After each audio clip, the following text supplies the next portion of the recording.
اکثریت جو ہے یورپ میں ان کی روحانی حصے نہ کھلتی،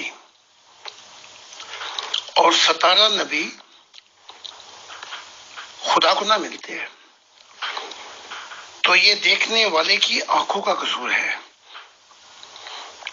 لیکن اگر وہ دیکھے، ان تعلیمات سے ترتیب کے ساتھ بتایا جا رہا ہے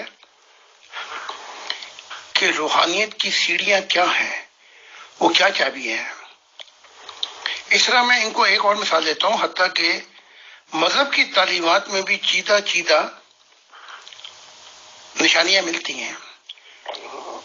اگر کوئی چاہے تو ایک جگہ کہا جا رہا ہے کہ بن دیکھے بس ایمان لاؤ، ایک جگہ ایمان کا پردہ اٹھایا جا رہا ہے اور انہیں دکھایا جا رہا ہے، بشارتیں دی جا رہی ہیں، ایک جگہ ان کا خوف جو ہے دور کیا جا رہا ہے، الا ان اولیاء اللہ لا خوف علیہم ولا هم یحزنون، اور ایک جگہ ان کا خوف غم دور کیا جا رہا ہے اور پردے اٹھا کے دوستی کی جا رہی ہے روحانیت میں، ایک جگہ ان کو بلایا جا رہا ہے۔ تو یہ ایسی بات نہیں ہے۔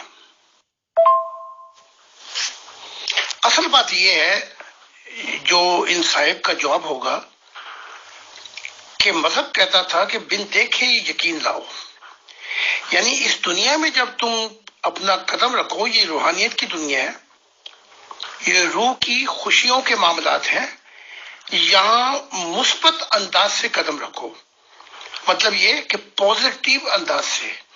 تو جو پرانا مذہب تھا وہ کہتا تھا بن دیکھے یقین لاؤ، آج سچائی کا اظہار کچھ بدلا ہے کہ مثبت انداز سے اس دنیا میں قدم رکھو تو آگے جا کے تمہیں کچھ ملے گا۔ تو اب جب کوئی شخص منفی طریقے سے آتا ہے، نیگیٹو اور کرٹیکل دیکھتا ہے چیزوں کو، تو وہ آتا بھی خالی ہے اور جاتا بھی خالی ہے۔ تو یہ روحانیت کی راہ کی پہلی فاؤنڈیشن ہوتی ہے۔ ہاں، اگر سائنس اور چیزوں کو ڈسکور کرنا ہے تو وہ دماغ استعمال کرتا ہے، ایکسپیریمنٹ ہوتے ہیں، لیکن یہاں جو معاملہ ہے روحانیت کا وہ تو قطعی ہے، کیونکہ اگر یہ قصے کہانیاں ہوتی ہے تو ہزاروں لوگوں کی روحانی حصے نہ کھل جاتی، 17 نبی نہ مل جاتے، یا بعد میں پیروی کرنے والے جو ہے اور نہ آتے وہ یہ بتاتے۔ تو یہ باقاعدہ قاعدہ اور اصول ہے، جیسے آپ ڈاکٹر بننے کے لیے یونیورسٹی جاتے ہیں، میڈیسن اسٹڈی کرتے ہیں، پھر ایگزامینیشن دیتے ہیں، بالکل روحانیت کی ایک چابی ہے۔ جی محترم، بہت شکریہ۔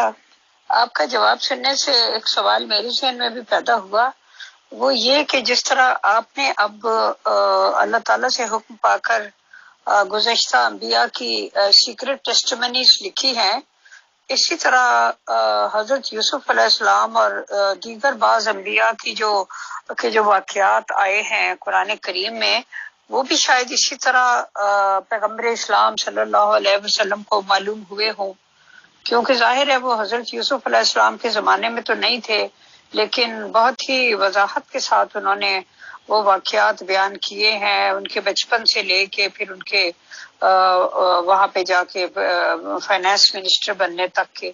تو اس کا مطلب ہے کہ انہیں بھی یہ سارے مناظر دکھائے گئے، لیکن لوگ کہتے ہیں کہ انہوں نے بائبل اور تورات میں سے دیکھ کے لکھ لیے۔ سچائی جو ہے وہ تو یونیورسل ہے، اس یونیورسل سچائی کو جیسے یوسف کا واقعہ بائبل بھی بیان کرتی ہے، تورات، اولڈ ٹیسٹمنٹ، اور پھر آگے پھر قرآن بیان کرتا ہے۔ تو جو یونیورسل سچائی ہے، جیسے میں نے ہمیشہ کہا ہے، اس کا اظہار بدل جاتا ہے، تو قرآن اس کے کچھ اور پہلو روشن کرتا ہے۔ تو یہ بالکل ممکن ہے، اگر محمد صاحب کی ملاقات ہو سکتی ہے، دجال کو بھی دیکھتے ہیں، عیسیٰ کو بھی دیکھتے ہیں، پھر اپنے امام کو بھی دیکھتے ہیں، تو کیا یوسف سے نہیں مل سکتے؟ بھائی محمد عربی، میں نے ہمیشہ محمد عربی محمد رسول کہا ہے، تو روحانی حصے کھلی تھی. ہر نبی کی روحانی حصے اس کی روحانی ترقی کے مطابق کھلی ہوتی ہے. تو یہ کہنا ہے کہ محمد صاحب نے ہمارا قرآن، ہماری تورات چوری کر لی، یہ سچائیاں تو یونیورسل تھیں. اب جیسے یوسف میرے پاس بھی ہے، اب جیسے جب یعقوب جو آپ یعقوب علیہ السلام کہتی ہیں، ان سے تو ملاقاتیں ہوتی رہتی ہیں. تو ایک موقع پہ انہوں نے کہا کہ یوسف آپ کو تلاش کرتا ہے تو آپ انہیں موقع دیں. تو پھر یوسف سے میری ملاقات ہوئی، جسے آپ یوسف علیہ السلام کہتی ہیں. تو انہوں نے اپنی زندگی کے کچھ اور پہلو بتائے. اب یہ کہہ دینا کہ نہیں جی وہ تورات سے چوری کر لیے، قرآن سے لے لیے. ایک انسان اپنی زندگی کے بہت سے پہلو بتاتا ہے مختلف انداز کے اندر.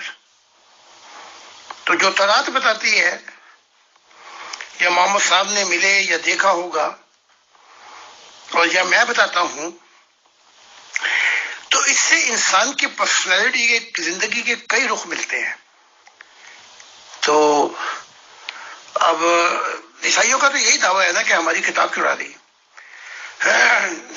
تو وہ جو کچھ تھا وہ میں نے بیان کر دیا محمد صاحب کی زبان میں، کہ محمد صاحب یہ کہتے ہیں. انہوں نے کہا یہ ہمارا پتر جو ہے وہ اسلام کو دے دے، بتا دے ہم کیا کہہ رہے ہیں. ایسے عیسیٰ نے کہا، ایسے ہی موسیٰ نے کہا. تو اس چیز کا خیال رکھنا چاہیے ہمیں. جی محترم، بہت بہت شکریہ. اچھا یہ بتائیے کہ حضرت یوسف علیہ السلام جو ہیں وہ نبی کے طور پہ ان کا کیا رول تھا؟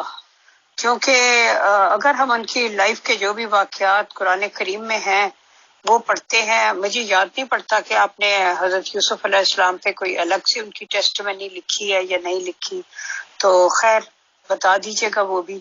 تو میرا یہ کہنے کا مطلب یہ ہے کہ ہم دیکھتے ہیں کہ بچپن ہی میں وہ بہت چھوٹے تھے، تبھی بس ایک خواب کی ان کی انٹروڈکشن ہوتی ہے کہ وہ ایک خواب دیکھتے ہیں. اس کے بعد پھر وہ بھائی ان سے جیلس تھے، پھر کنویں والا واقعہ، پھر بکنے کا غلام کے طور پہ، پھر وہاں آنے کا، اور اس کے بعد زلیخا والا واقعہ، پھر جیل، اور اس کے بعد پھر جیل سے فارغ ہو کے ایک طرح سے وزیر خزانہ بن گئے، اور یہ سب کچھ ہے. تو بحیثیت نبی انہوں نے کیا کام کیے؟ انہوں نے لوگوں کو جس طرح انبیاء اپنا قرآن خدا تعالیٰ کا پیغام پہنچاتے ہیں، اس طرح سے کیا ان کا رول ہے؟ ابراہیم، جسے آپ ابراہیم علیہ السلام کہتے ہیں، ان کا رول تو یہ تھا، یہ ہجرت کر کے آگے اور سے، اور وہ پرومس لینڈ اس کی تلاش میں سرگردہ تھے. پھر اسحاق سے وعدہ لیا کہ وہ یہیں رہے گا کیونکہ خدا نے وعدہ دیا ہے. تو پھر اسحاق نے بھی اپنی زندگی دے دی. پھر یہ یعقوب آتے ہیں. یعقوب جو ہیں انہوں نے اس مشن کو اس طرح آگے بڑھایا کہ قائن حابیل کی کہانی ان پہ جا کے پوری ہو جاتی ہے کامیابی کے ساتھ. ان کے 12 بیٹے ہیں، جن میں ایک ماں سے بنیامین اور یہ یوسف ہیں، باقی لیا اور دوسری عورتوں سے ہیں، لوڑیوں سے. اب جو یوسف کا معاملہ ہے، جو نبوت کہاں سے شروع ہوتی ہے، وہ یہ ہے کہ پہلے ابراہیم، پھر اسحاق اور پھر یعقوب نے فاؤنڈیشن تیار کی. تو یعقوب کو یہ انعام ملا کہ تو اسرائیل ہے. اچھا وہ انعام ملا، لیکن اس انعام کو پورا کس نے کیا؟ وہ یوسف ہے. ان کا مشن جو ہے وہ پوری نبوت وہ ایک خواب میں ہی ہے کہ جب سورج، چاند اور ستاروں نے مجھے سجدہ کیا، باپ کو بتایا، تو اس نے کہا کیا میں، تیری ماں اور تیرے بہن بھائی تجھے سجدہ کریں گے؟ یعنی کہ میں تو نبی ہوں، میں نے اس فاؤنڈیشن کو تیار کیا. تو یہیں، اور پھر یہ بھی کہا کہ اپنے بھائیوں کو مت بتانا، کہیں وہ تیرے دشمن نہ ہو جائیں. یہاں سے یہ ابتدا ہوتی ہے اس پوری کہانی کی. پھر جیسے آپ نے بتایا ان کو بیچ ڈالا گیا، انہیں کنویں سے نکالا، پھر وہ زلیخا کے واقعات ہوتے ہوتے ہیں، پھر قید. اب اس کا جو اصل مشن جو پورا ہوتا ہے یوسف کا، یہ اپنے بھائیوں کو معاف کر دیتا ہے اور باپ کو پیغام بھیجتا ہے کہ تو جشن کے علاقے میں آ جا، جو مصر کا بہترین علاقہ تھا فرعون کا. تو خواب کی تعبیر بتانے سے پہلے یوسف نے اپنا عقیدہ اور اپنا ایمان بتایا کہ میرے باپ دادے کیسے اس ایک اکیلے خدا جو ایک ہی ہے، اور تمہارے خدا کتنے بڑے بت ہیں، اور تم کیوں کو مانتے ہو خدا، لیکن وہ اس خواب کی تعبیر نہیں بتا سکے. تو میرے اپنے خدا کی تعریف کی پہلے یوسف علیہ السلام نے، پھر انہیں بتایا کہ وہ خدا کون ہے، اس کی تعریف، اس کی خصوصیات متعارف کرایا. تو فرعون نے کہا کہ تیرے خدا نے تجھے یہ بتایا ہے تو بتا پھر اس کی تعبیر کیا ہے. پھر تعبیر بتائی، یہاں پہ وزیر خزانہ لگا دیا. پھر جب انہوں نے معاف کر دیے، جب ان کے بھائی آئے وہاں پر اور انہوں نے دیکھا ان کو، وہ قید پڑا ہوا تھا تو بڑی مصیبت میں تھے، تو پھر انہوں نے اپنے بھائیوں کو معاف کیا. اور اب یہ 73 لوگ جو ہیں یعقوب سمیت، یہ آتے ہیں یوسف کے کہنے پہ جشن میں مصر کے اندر. تو یہاں سے جو سوسائٹی کی بنیاد پڑتی ہے وہ اس کا سہرا یوسف کے اوپر جاتا ہے. یہ 73 تھے اور ان کو جو فاؤنڈیشن تیار کرنے والا تھا وہ یوسف تھا. یہاں سے یہ سوسائٹی بنتی ہے اور موسیٰ کے دور تک، یعنی 400 سال کا عرصہ پڑتا ہے. وہ فرعون تو بڑا مہربان تھا ان پہ. پھر بعد میں ایک اور آیا، اس نے دیکھا کہ یہ تو تعداد بڑھتی جا رہی ہے، تو اس نے انہیں غلام بنا لیا. اب یہ 400 سال کا غلامی کا دور چلتا ہے، اور جو موسیٰ پہ جا کر یہ ختم ہوتا ہے، لیٹ مائی پیپل گوز. تو یہ موسیٰ آتے ہیں، لیکن اس کی بنیاد تیار کرنے والا سوسائٹی کی اور قوم کی یہ یوسف علیہ السلام تھے. اس لیے انہیں نبی کہا جاتا ہے، جنہوں نے اس خواب کی تعبیر کو پورا کیا وعدے کی سرزمین کی طرف. جی محترم، بہت بہت شکریہ. کیا آپ نے زلیخا صاحبہ کو بھی کہیں دیکھا عالم ارواح میں؟ ہاں دیکھا کہ وارث شاہ اے عطا نہیں ہو جاندیا تے پاویں کٹے پوری پوری. وہ پجاری کی عورت بیٹی تھی، ان کے پجاری نہیں، وہ کوئی اور تھی، سوری، وہ یوسف علیہ السلام کی بیوی تھی. اس کی بت پرستی جو تھی اسے تو نبی بھی نہیں نکال سکا، اور نہ ابو طالب کی بت پرستی کو محمد عربی نکال سکے. تو بہرحال دیکھا اس کو پھنسی ہوئی ہے ایک دنیا کے اندر. ماں یوسف یوسف پکارتی ہے، یوسف کہاں ہے وہاں پہ؟ جیسے مسلمان محمد محمد عربی کر کے پکارتے ہیں، اے محمد تو کہاں ہے؟ کہاں ہے وہاں محمد؟ یا یہ کہ عیسیٰ آ اور ہمیں ان دوست کو درمیان یہاں دنیا میں جہاں پھنس کے نکال. وہاں عیسیٰ کہاں تھا؟ تو انہیں تو اپنی جان کے لالے پڑ گئے، بڑی مشکل سے نکلے، تو امت کو کیا بچائیں گے؟ جی محترم، بہت شکریہ. اگلا سوال ہے، آپ فرماتے ہیں کہ ابلیس انسانوں کو فورس نہیں کر سکتا کیونکہ اس کے پاس کوئی جسمانی وجود نہیں ہے، وہ صرف ایک اسپرچول باڈی ہے، لیکن وہ انسان پر بہت گہرے طور پر اثر ڈال سکتا ہے، یعنی انسان کے دل و دماغ پر. اب سوال یہ ہے کہ ہر انسان جس راستے پر چل رہا ہے وہ اسے ہی اچھا اور سچا راستہ سمجھ کر چل رہا ہوتا ہے اور دوسرے کو گمراہ سمجھتا ہے، جیسا کہ یہود نے حضرت عیسیٰ علیہ السلام کو شیطان کے انفلوئنس میں سمجھا تو صلیب پر چڑھا دیا۔ اس کے بعد عیسائیوں اور یہودیوں نے پیغمبر اسلام صلی اللہ علیہ وسلم کو سچا نہ سمجھا اور ان کی مخالفت کرتے رہے۔ اس کے بعد پھر جو مسلمان تھے انہوں نے مرزا غلام احمد قادیانی صاحب کو غلط سمجھا تو ان کی مخالفت کرتے رہے، اب بھی کرتے ہیں۔ اسی طرح اب یہ سب کے سب مل جل کر آپ کو غلط اور شیطان کا اعلی کار سمجھتے ہیں۔ فیصلہ کیسے ہو کہ کون شیطان کے زیر اثر ہے اور کون رحمان کے؟ ابلیس کا تو اثر ہے، لیکن ہر کوئی اس کا اثر بھی قبول نہیں کرتا۔ تو چاہے یہودیوں نے عیسیٰ کو شیطان کہا، بلمبول کا نام دیا، لیکن اکثریت انسانیت کی پھر بعد میں ایسے بھی آئی جنہوں نے اسے قبول کر لیا۔ اب جو اسرائیلی ہیں وہ محدود ہو کے رہ گئے، ان کی برکتیں چھن گئی۔ اب عیسائیت دنیا کا نمبر 1 مشن ہے، تو اثر تو قبول کیا عیسیٰ کا۔ پھر محمد صاحب آئے تو دونوں نے انکار کیا، یہودیت نے عیسائیت نے،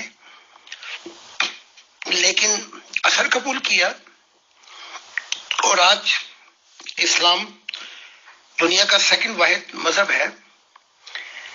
لیکن سوال یہ ہے کہ کیا انسانیت بیکورڈ جا رہی ہے یا اس میں شعور آتا جا رہا ہے؟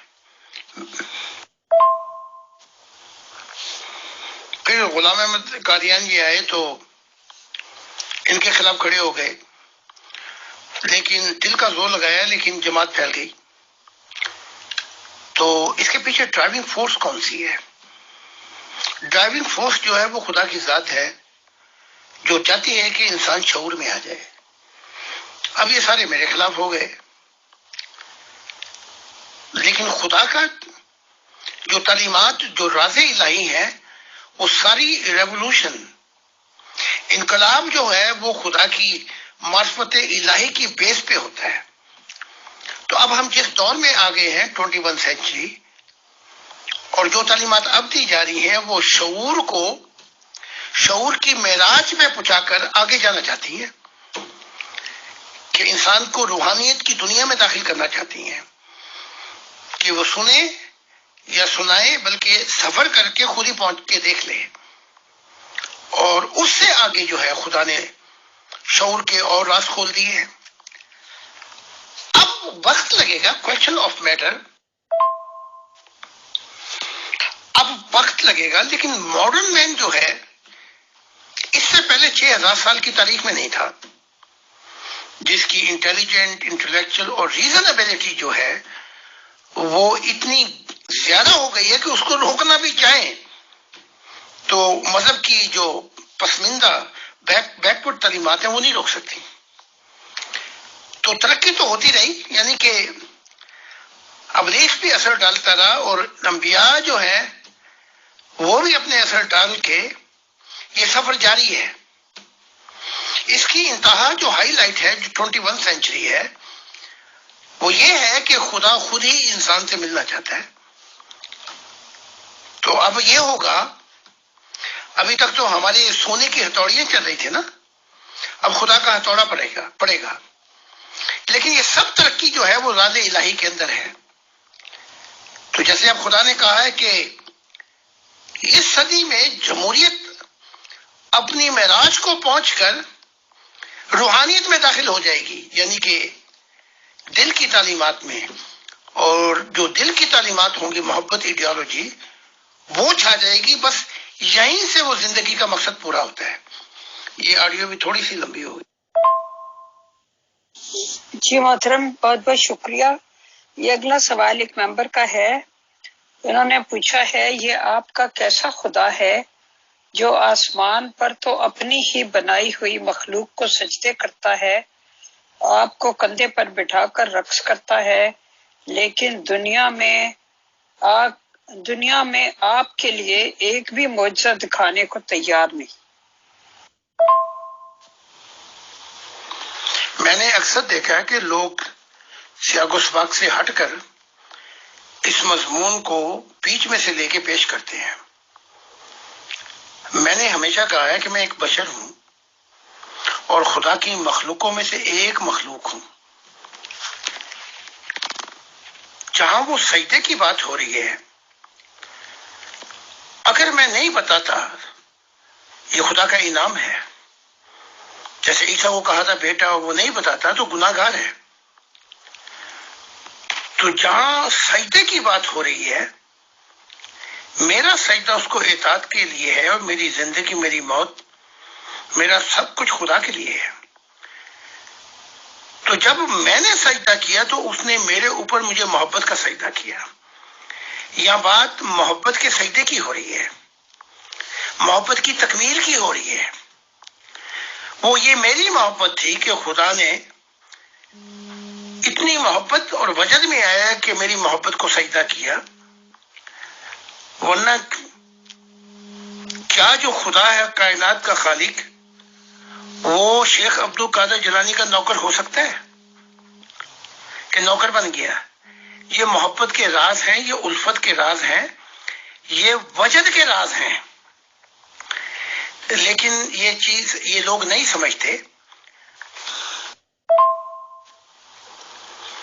اب وہ عطر نبی کے ہاتھ پکڑ کر جنتوں میں چہل قدمی کر رہا ہے، یہ عطر نبی، یا وہ جو دوسرے نبی ہیں ابو بکر، وہ ان کے گھر میں ہی آ گیا اور باتیں کی اور بتا رہا ہے۔ تو یہ سب محبت ہے، یہ محبت الہی ہے۔ تو اس کو اس طریقے سے دیکھنا کہ خدا چھوٹا ہو گیا، یہ آپ پھر خدا کی محبت الہی اور جس چیز کے لیے اس نے تخلیق کی تھی زندگی، اس پہ ذرا مار رہے ہیں، ہتھوڑا مار رہے ہیں۔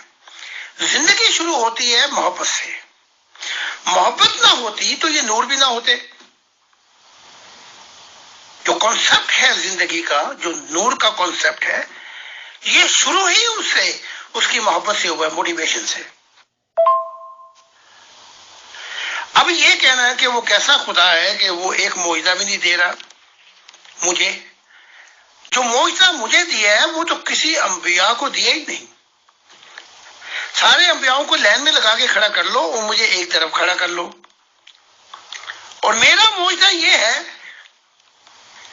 کہ اب وہ انسانیت سے ملتے جائے گا اور پوری انسانیت کو نبی بنا کے چھوڑے گا، ہم کلامی کرے گا اور اس زمین کو انبیاء سے بھر دے گا۔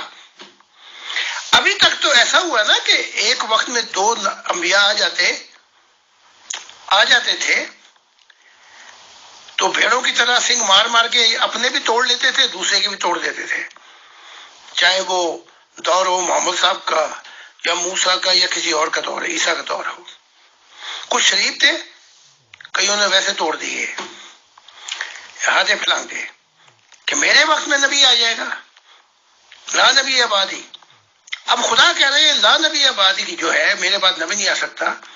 خدا نے، فرشتوں نے اور جو اعلیٰ مخلوقوں نے کہا یہ لعنت ہے جو محمد صاحب کے دماغ سے نکلی، اس کا بھگتان بھی ہم دیکھ رہے ہیں۔ کتنا بڑا بھگتان ہے اس کا۔ اب ساری نبوتیں جو ہیں، تورات ہو، انجیل ہو، قرآن، وہ ایک ہی جگہ پہ آ کے ختم ہوتی ہیں، ایک نقطے سے گند مکتی ہے۔ وہ یہ ہے کہ خدا کے نور سے زمین روشن ہو جائے گی، اور خدا نے وہ بتا بھی دیا راز کہ یہ زمین اہل دل نبیوں سے بھر جائے گی اور نیا آسمان اور نئی زمین شروع ہو جائے گی، میری منشا پوری ہو جائے گی، اور یہ پرانی زمین، پرانے انسان نہیں رہیں گے، بلکہ ان کے دلوں کے اندر زندہ تعلق ہوگا میرا۔ تو کتنا بڑا معجزہ ہے۔ اور اگر یہ اپنی گائیں بھینسوں کو ٹھیک کرانا چاہتے ہیں تو میں اس لیے نہیں آیا۔ نبی خدا کا پتہ بتانے کے لیے آتے ہیں کہ خدا کی ذات کون سی، کیا ہے۔ جو جتنا پتہ بتا گیا، عیسیٰ نے کہا تھا نا، اس سے پہلے ابراہیم تھا، میں تھا، اس نے خدا کا پتہ اور بتایا، اور جو میں پتا بتا رہا ہوں تو کوئی سارے انبیاء لین میں کھڑے ہو جائیں، ان میں سے ایک بھی نہیں بتا سکتا۔ جی محترم، بہت بہت شکریہ۔ ہر سوال پوچھنے والے کو حق ہے اور وہ اپنی سمجھ بوجھ کے مطابق سوال پوچھتا ہے۔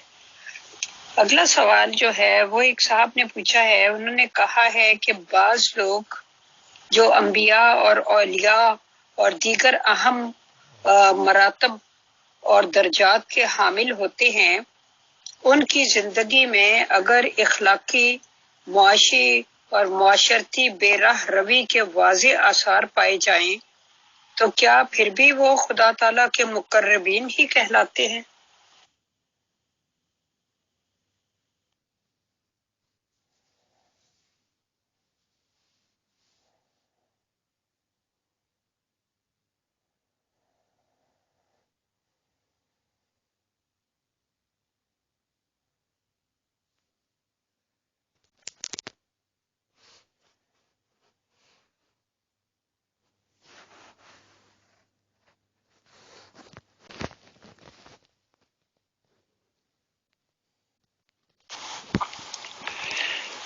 بہت اچھا سوال ہے۔ اس کے متعلق میں بہت بلکہ کئی دفعہ جواب دے چکا ہوں۔ انبیاء یا کوئی غوث ہو، کتب ہو، ابدال ہو، اغیار ہو، کوئی بھی ہو، ان کی زندگی کے دو پہلو ہوتے ہیں، اگر میں سوال صحیح سمجھ پایا ہوں۔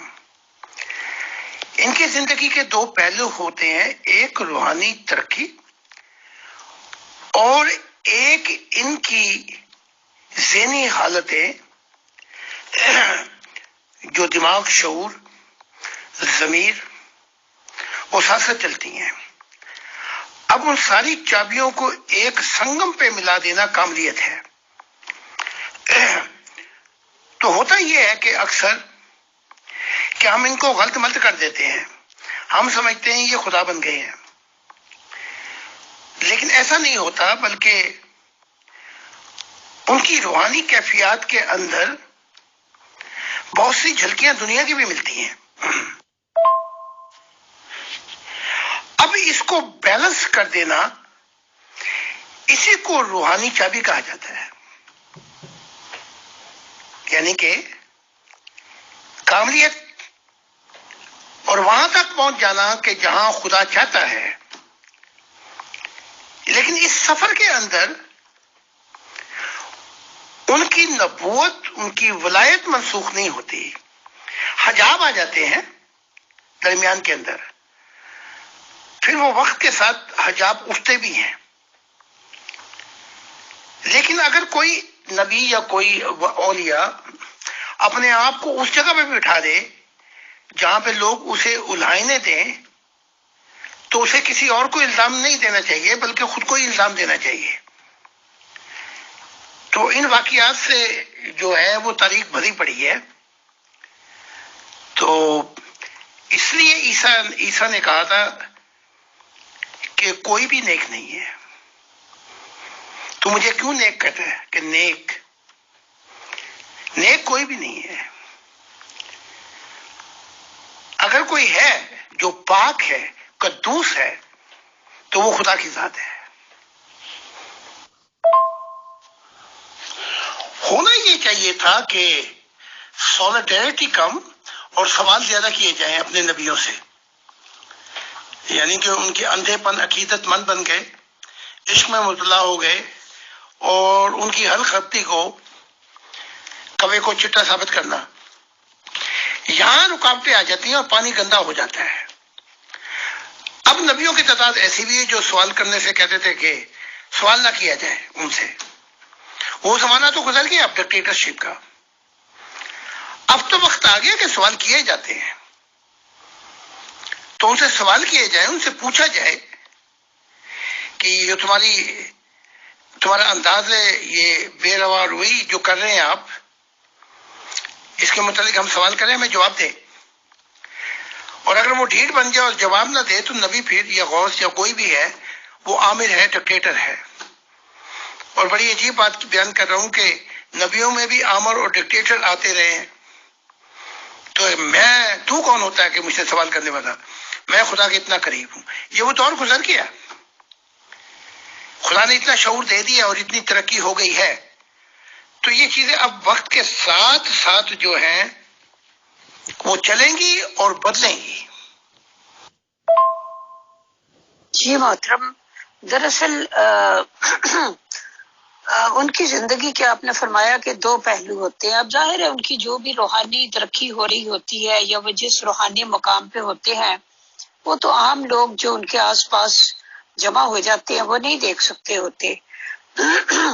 عام لوگ جو ہوتے ہیں وہ تو ان کے جسمانی وجود کو ہی دیکھ رہے ہوتے ہیں اور ان کا جو دنیاوی ایک وجود ہے اس کو دیکھ رہے ہوتے ہیں.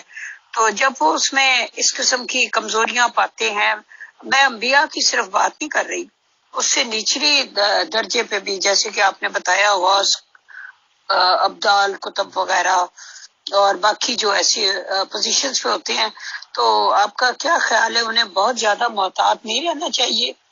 کیونکہ ظاہر ہے لوگوں نے تو انہیں کاپی کرنا ہوتا ہے اور انہیں کو اپنے لیے ایک مثال سمجھتے ہیں کہ ہم نے جس طرح یہ کریں گے ہم نے اسی راستے پہ چلنا ہے.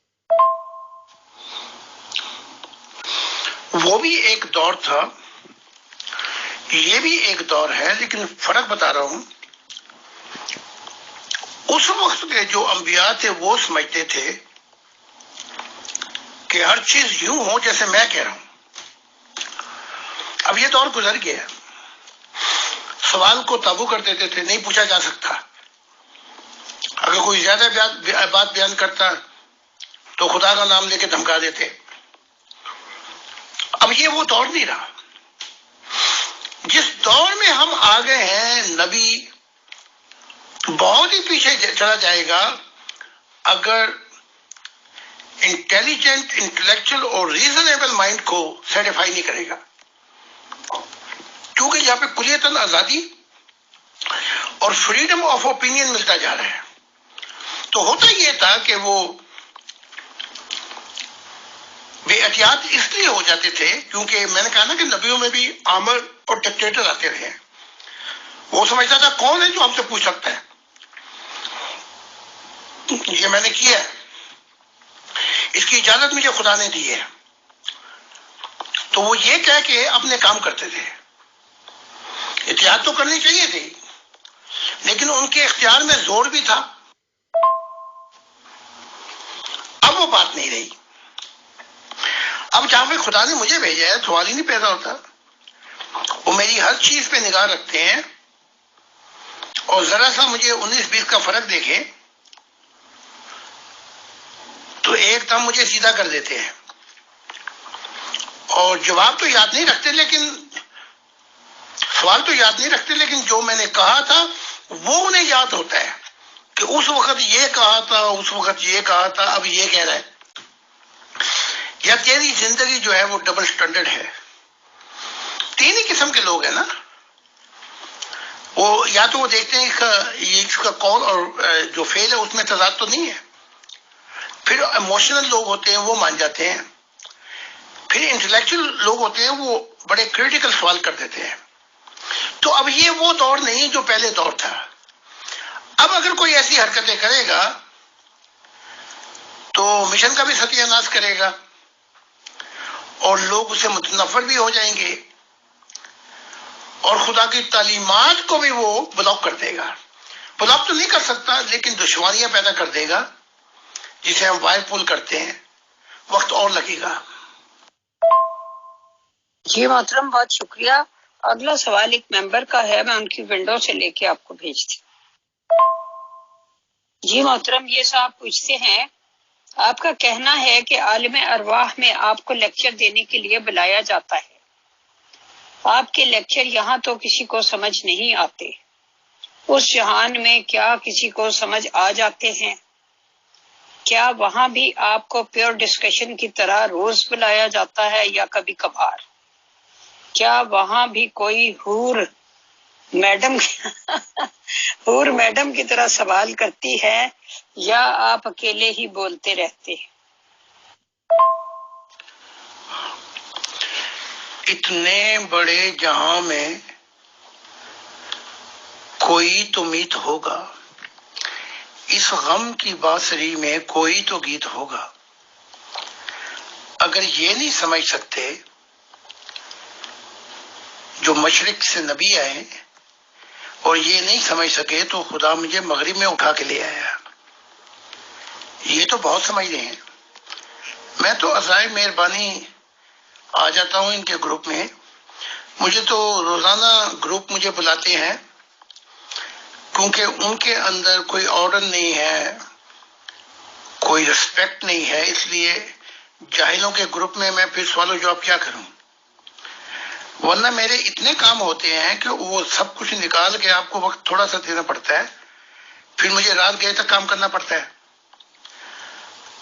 تو یہ کہ میں بلایا جاتا ہوں عالم ارواح میں، عالم بالا میں، فردوسوں میں، یہ تو خدا کی عنایات ہے۔ اس نے مجھے اپنا دل کہا، وہ راز الہی جو تم نہیں سمجھ سکتے وہ انہیں جا کے بتاتا ہوں۔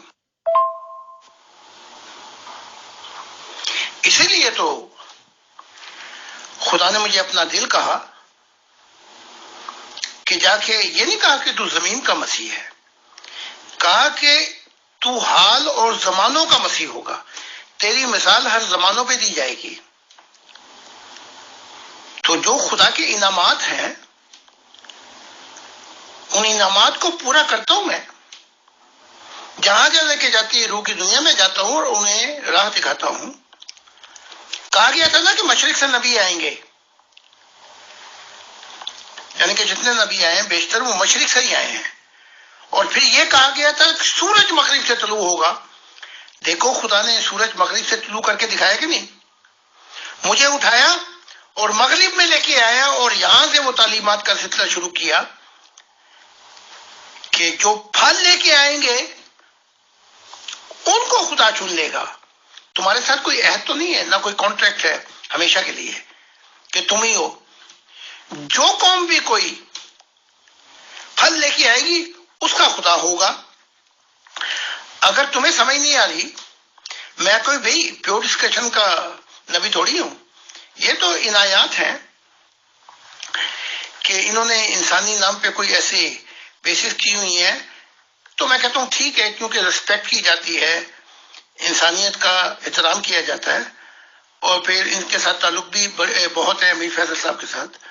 تو اس ماحول کے اندر سوال و جواب ہوتے ہیں، اچھے ماحول کے اندر۔ ورنہ میں یہ سینکڑوں گروپ ہے، میں ان کو کچھ سمجھتا ہی نہیں، کیونکہ مجھ پہ اور بہت کام ہوتا ہے۔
جی محترم، ہمیں بالکل احساس ہے کہ آپ اپنے قیمتی وقت میں سے وقت نکال کر ادھر تشریف لاتے ہیں اور لوگوں کی بھلائی کے لیے، اور ایک طرح سے جو بھی خدا تعالیٰ نے جس کام کے لیے آپ کو بھیجا ہے کہ یہ پیغام جہاں جہاں پہنچ سکے پہنچا دیں، تو آپ اس کے لیے تشریف لاتے ہیں۔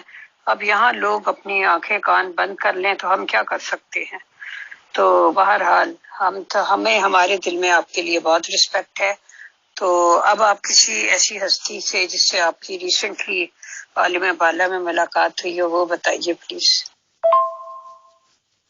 دوسری بات یہ ہے کہ ظاہر ہے ہمارے پاس کچھ پوچھنے کے لیے نیا ہے اور آپ کے پاس کچھ بتانے کے لیے نیا ہے، تو تبھی یہ پروگرامز جو ہیں یہ ایک تواتر کے ساتھ ہو رہے ہیں۔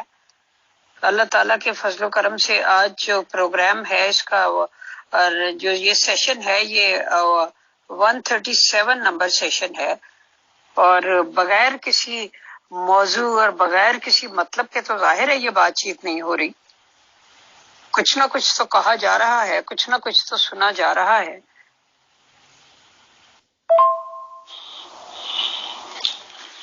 آج میں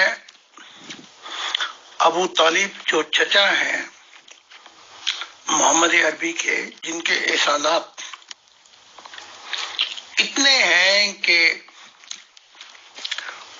کل صحابہ بھی ایک طرف ہو جائیں، جس طرح انہوں نے ان کے مشن کو دفاع کیا، مصیبتیں اور برداشت اور اسی غم کے اندر چل گئے۔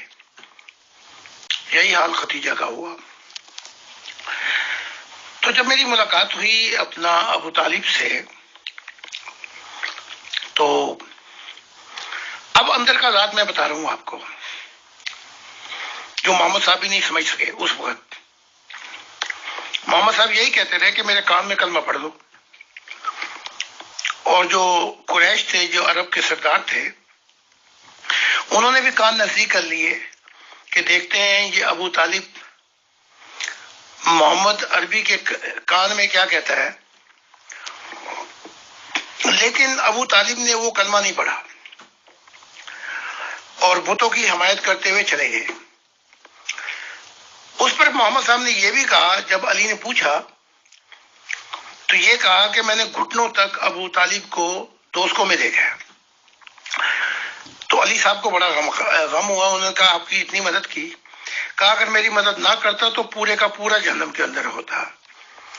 اب اس ذات سے میں نے پتہ اٹھا لیتا ہوں، اٹھایا تو 2-4 دفعہ پہلے بھی ہے۔ اگر یہاں دل کے بھید نہیں کھل سکے تو وہاں تو کھل جاتے ہیں۔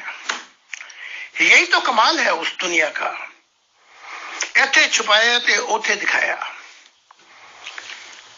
تو جب ابو بکر سے ملاقات ہوئی میری، ابو بکر کہہ رہا ہوں، معاف کرنا، ابو طالب سے،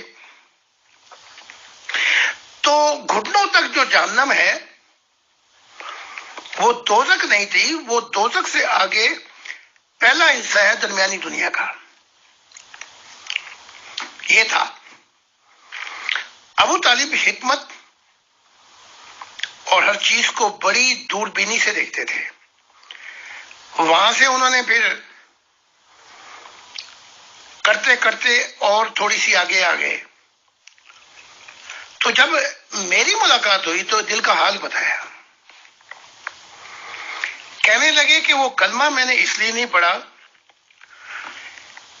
کہ میری وجہ سے کفار سرداران کفار ان کو قتل نہیں کر سکے، ان پہ ظلم نہیں کر سکے، ان پہ ہاتھ نہیں پھیر سکے، پورے کا پورا میں ان کا دفاع کرتا رہا۔ مجھے خطرہ یہ ہوا کہ میں نے اگر کلمہ پڑھ لیا تو کہیں محمد قتل نہ ہو جائے۔ تو اس سوچ کے تحت، اور پھر میرے پہ بتوں کا بھی اثر تھا، میں اس دنیا سے چلا گیا۔ یہ بے کسی کی کہانی سن کر میں نے ابو طالب کا ہاتھ پکڑ کر دعا کی آسمانوں کی طرف، جیسے وہ فرشتہ تھا، کروڑوں سال ہو گئے تھے، اس کا لیکچر سننے گیا میں،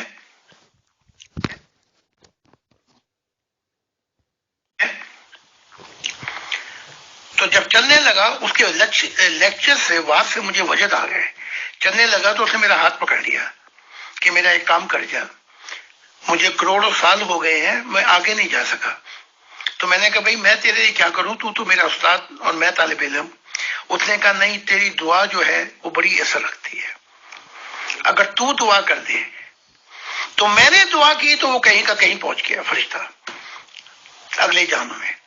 تو میں نے ابو طالب کا ہاتھ پکڑ کے, کیونکہ میرے دل پر پھر یہ اثر ہوا, دعا کی تو میں نے ابو طالب کو. ابو طالب میری تعلیمات پہ یقین رکھتے ہیں اور مددگار ہیں اور بیعت کر چکے ہیں. کہاں سے کہاں میں نے ابو طالب کو پہنچا دیا, اچھی ترین دنیا کے اندر. تو آج جو واقعہ تھا وہ ابو طالب کا بیان کیا. سب سے سمجھدار تھے, وسعت دل رکھتے تھے, حکمت رکھتے تھے. اگر ایک اور نام لے لوں میں تو وہ جو تھے وہ عبد المطلب تھے, جن کے بیٹے ہی ابو طالب ہیں. تو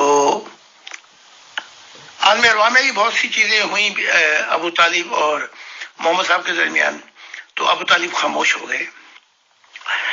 لیکن اب ابو طالب جو ہیں اس خدا کے مددگار ہیں, خدا کی دنیا لانے میں. آئے دن مجھے اپنے گروپوں میں لے آتے ہیں, چاہے وہ مکالمہ حق ہو, چاہے وہ انصاف ہو یا کوئی ہو, مجھے نام بھی یاد نہیں. آئے آپ ہمارے گروپ میں. ان گروپوں میں پانی بند ہو چکا ہے, مذہبی اندھے ہیں, مذہبی کیڑے ہیں, وہیں گھومتے ہیں اور پھر سننا بھی نہیں چاہتے. پھر میں نے نہ سوال سن سکتے نے, نہ سوال بھی ٹیڑے ٹیڑے اور ایسے ٹیڑے کہ بس جھوٹا ثابت کرنا ہے. تو میں کسی گروپ میں نہیں جاتا. تو یہ تو عنایات ہیں امیر فیصل صاحب کی کہ ایک صاف ستھرا گروپ چلایا ہوا ہے, انہیں بھی غصہ دلا دیتے ہیں, پھر وہ اپنی جگہ چھوڑ کے پھر وہ ان کو سبق سکھاتے ہیں. ورنہ یہ گروپ جو ہے انسانیت کی ترقی کے لیے بہت اچھا گروپ ہے.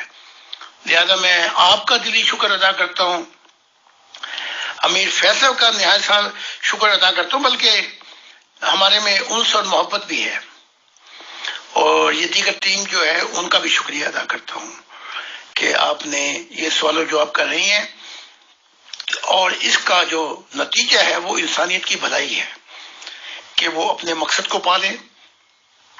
اور وہ کشتی جس کا ماچھی کوئی نہیں ہے وہ کیسے کنارے لگے گی سمندر سے, کہ یہ لوگ اس خدا کو پا کر جو ان کا ساحل ہے دل کا وہاں تک پہنچے ہیں.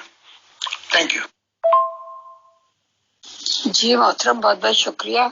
جیسی دعا آپ نے حضرت ابو طالب کے لیے کی تھی, ویسی ہی دعا آپ اس گروپ کے جو نیک طبع ممبر ہیں, جو اس میں سعید روحیں ہیں, ان کے لیے بھی ضرور کیجیے گا. ہاں جی, دل کا حال اور دل کا دکھڑا ہر کسی کو تو نہیں سنایا جا سکتا. میں آپ کو اتنا بتا دوں, محمد عربی کئی عرصے سے ہیں لوگوں کی دنیا میں, لیکن میری پہلی ملاقات میں کچھ دیر باتیں ہوئی تو ابو طالب اتنا روئے اور مجھے گلے لگا لیا, کہا آج دل کی مراد بھر رہی ہے کہ اہل دل سے میں بات کر رہا ہوں,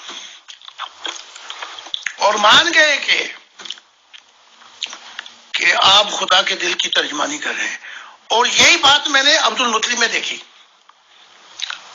اتنے پیارے دوستانہ اور محبت ماحول میں مجھ سے ملے اور میری بات کو مانا کہ ہاں ہم آپ کے مددگار ہوں گے. تو یہ عنایات ہیں دل کی کہ میں دل کا دکھڑا نہیں بولنا, توبہ میری توبہ. مندر ڈھا دے مسجد ڈھال دے جو کچھ ڈھینڈا, تے پیار بھرا دل کدی نہ ڈھاویں, ایدے وچ دل بھر رہندا. وہ دل کا حال تو ابلیس بھی اپنا بیان کر گیا, یعنی کہ جب سے انسانیت انسانیت نے اس کی ٹانگ کھینچی، اس نے ان کی ٹانگ کھینچ لی، دونوں کا مقابلہ ہوا، وہ بھی اپنے دل کا حال بیان کر گیا۔ یہ محبت الہی ہے۔ بغیر پوچھے ہی کرتا ہوں کہ اے آسمانی والدین، کوئی کہاں ہو، کسی ماحول میں، کسی دنیا میں ہو، جس کے دل میں ایک بھی آہٹ ہے تیرے لیے اور انتظار کرتا ہے، چاہتا ہے تجھے، اس کی سن۔ باقی دعائیں سن نہ سن، لیکن اتنی تو سن کہ ان کی روح میں نور آ جائے، اور وہ آہٹیں جو ان کے دل میں آتی ہیں تیری کہ شاید تو آیا ہے، ایک ذرا سی رات کو آہٹ ہوتی ہے تو ان کے دل دھڑک جاتے ہیں، اٹھ جاتے ہیں کہ کہیں خدا تو نہیں آ گیا۔ اس رات کی تنہائی میں ہم نے کیا کیا دھوکے کھائے ہیں، ایک ذرا سا دل دھڑکا اور ہم سمجھے وہ آئے ہیں۔ تو کرتا ہوں سب کو اکٹھا کر کے ان سید روحوں کو جن کے دل میں ایک بھی آہٹ ہے، ان سب کے لیے کرتا ہوں، اور موت کے بعد میں یہ گواہی دے رہا ہوں، جس کے دل میں ایک آہٹ بھی ہوگی خدا کا دل وہاں پہنچ جائے گا ان کو وہاں سے نکالنے کے لیے۔ اصل مجھے بتائیں کہ یہاں سے سچے جماعت یا ون گاڈ فیملی کی طرف جانا ہے، کیونکہ وہ آج بھی اس کا وہ آئیں بائیں کر رہا ہے، پتہ نہیں کیا اس کی نیت ہے، یا وہ پہلے ہی انٹرویو سے سوچ میں پڑ گیا۔